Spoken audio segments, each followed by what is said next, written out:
আসসালামু আলাইকুম রহমতুল্লাহ ওয়া বারাকাতুহু। বন্ধুরা কেমন আছেন সবাই? কিছু কিছু ফ্যামিলিতে দেখা যায় বিয়ের পর আমাদের বোনেরা স্বামীর কথা অনুযায়ী চলে ঠিকই, বাট স্বামীর রুচিটা বোঝার চেষ্টা করে না, যার ফলে ধীরে ধীরে স্বামীর মনের ভিতর থেকে বউর পর যে ভালোবাসা রেসপেক্ট থাকে সেটা আস্তে আস্তে নষ্ট হয়ে যায়। তো এই বিষয়ে আবরারুল হক আসিফ হুজুর কি বললেন চলুন একটু জেনে নেওয়া যাক। একজন স্বামীর পছন্দ যে আমার বউটা থ্রি পিস পরবে, আমি জাস্ট বোঝাবার স্বার্থে বলছি। এখন কিছু কিছু মেয়ে আছে এদের যে কি রোগে ধরে আল্লাহ মাহমুদি ভালো জানে।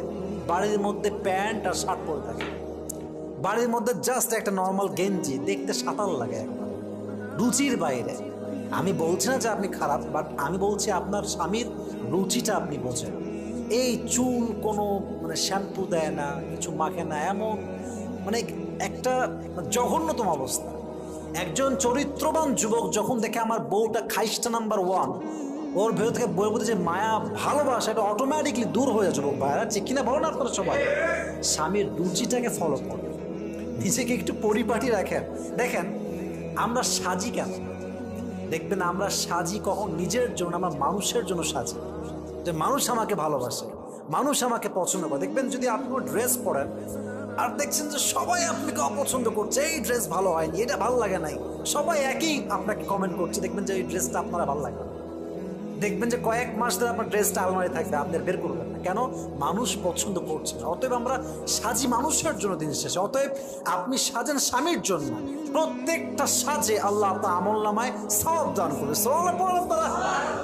So the girl who obeys her husband, Allah subhanahu wa ta'ala loves her so much. আল্লাহ প্রত্যেকটা মেয়েকে স্বামীর আনুগত্যশীল হওয়ার তৌফিক দান করুক। আমরা সকলে মন খুলে পড়ছি আমিন। আশা করি বিষয়টা আপনারা বুঝতে পারছেন, ভিডিওটি আপনাদের সবার ভালো লাগছে। তবে হ্যাঁ বোনেরা, স্বামীর রুচি অনুযায়ী তখনই চলার চেষ্টা করবেন যদি দেখেন আপনার স্বামী আপনাকে ইসলামের পথে চলানোর চেষ্টা করছে, তবে স্বামীর রুচি অনুযায়ী চলার চেষ্টা করুন। দেখা যাচ্ছে আপনার স্বামী আপনাকে বলছে তুমি পর্দায় থাকো, 5 ওয়াক্ত নামাজ পড়ো, সৎ পথে চলো, মানে আপনার স্বামী যদি আপনাকে ইসলামের পথে চলানোর চেষ্টা করে তবে স্বামীর রুচি অনুযায়ী চলার চেষ্টা করবেন।